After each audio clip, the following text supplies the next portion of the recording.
এক দোকানদার প্রতি কেজি 20 টাকায় বিক্রি করেন, কিন্তু 100 গ্রাম কম দেয়, 900 গ্রামকে 1 কেজি বলে দেন। ঠিক আছে, যদি তিনি ক্রয় মূল্যে প্রাথমিকভাবে 30% লাভ পান, তাহলে তার মোট লাভ কত? তার মানে দেখো এখানে কিন্তু ওজনও কমিয়ে দিয়েছে, আর ওজন কমানোর জন্য কিন্তু এখানে লাভ হয়েছে। কতটুকু লাভ হয়েছে দেখো, 100 গ্রাম কমিয়ে দিচ্ছে, তাহলে 100 গ্রাম কমিয়ে দিচ্ছে। আর 100 গ্রাম যদি কমিয়ে দেয়, তার মানে 1000 গ্রামের জায়গায় কত দিচ্ছে? 900 গ্রাম, 900 গ্রাম দিচ্ছে। 1000 গ্রামের জায়গায় 900 গ্রাম দিচ্ছে। 1000 গ্রাম বলতে 1 কেজি, 1 কেজি। ঠিক আছে, তাহলে দোকানদারের এখানে ক্রয় মূল্য কত? এইটা না এটা? মানে নিশ্চয়ই 900 গ্রাম দিয়েছে, তাহলে 900 গ্রামের যেটা ক্রয় মূল্য হবে সেটাই আমরা নিচে লিখবো, তাই না?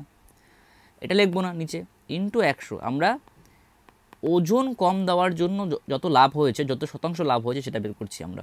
0,000, তাহলে 100/9%, এটাকে করলে হবে 11.11%।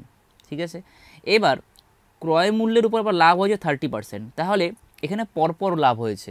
পরপর যখন লাভ হবে তখন কিন্তু আমরা এই ফর্মুলাটা ইউজ করবো। দেখো a + b + ab/100%।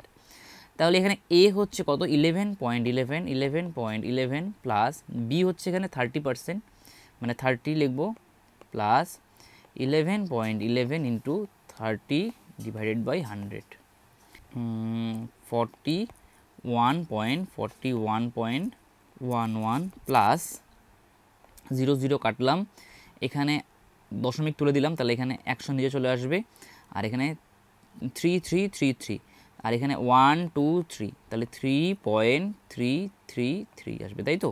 আচ্ছা, তাহলে যোগ করলে কত আসবে? 44.444%। এটা হচ্ছে অ্যান্সার। তাহলে এখানে অ্যান্সার হচ্ছে বি অ্যান্সার। Thank you.